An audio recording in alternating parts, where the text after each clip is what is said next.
যতদূর চোখ যায় ফসলের ক্ষেতে সবুজ সমারোহ।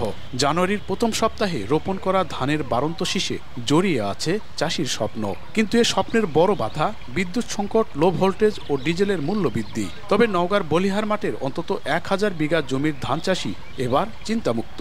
সূর্যের আলো থেকে উৎপাদিত বিদ্যুৎ ব্যবহারে জমিতে দেওয়া হচ্ছে সেচ। ধানের পাশাপাশি নিরবিচ্ছিন্ন সৌর বিদ্যুতের সেচের আওতায় এসেছে বিভিন্ন রবি ফসলও। সূর্যের আলো ধারণ করতে বসানো হয়েছে 45টি সৌর প্যানেল, যেখানে প্রতিটি প্যানেলে 550 কিলোওয়াট উৎপন্ন হচ্ছে বিদ্যুৎ। এতে স্বল্প খরচে মিলছে সেচ সুবিধা।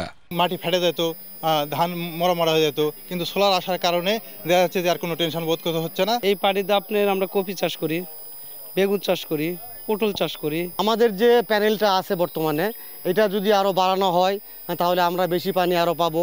সূর্যের আলো ছড়ানোর পর থেকেই এ ব্যবস্থায় স্বয়ংক্রিয়ভাবে চালু হচ্ছে মোটর, যা দিয়ে মাটির গভীর থেকে উঠছে পানি।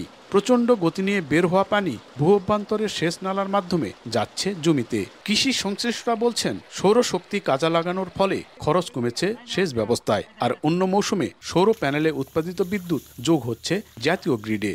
শেষ মৌসুমে যখন থাকবে না, তখন এই বিদ্যুৎটি আমাদের জাতীয় গ্রিডে সংযোজিত হবে। এর সুফলটা আমরা পাচ্ছি যখন বিদ্যুৎ থাকতেছে না, তখন বিদ্যুতের ঘাটতিটা সে পূরণ করে দিতে পারতেছে। পল্লী বিদ্যুতের সাথে আমাদের একটা সমন্বয় হবে, আমাদের যেটা বিদ্যুৎ বিল যেটা আছে সেটা রেট সেখান থেকে বাদ দেওয়া হবে। চলতি মৌসুমে প্রতি বিঘা জমি চাষাবাদে 2000 থেকে 2200 টাকার সেচ কিনতে হয় চাষিদের। তবে সৌর বিদ্যুৎ প্রকল্পে সেচ খরচ লাগছে 800 থেকে 1000 টাকা।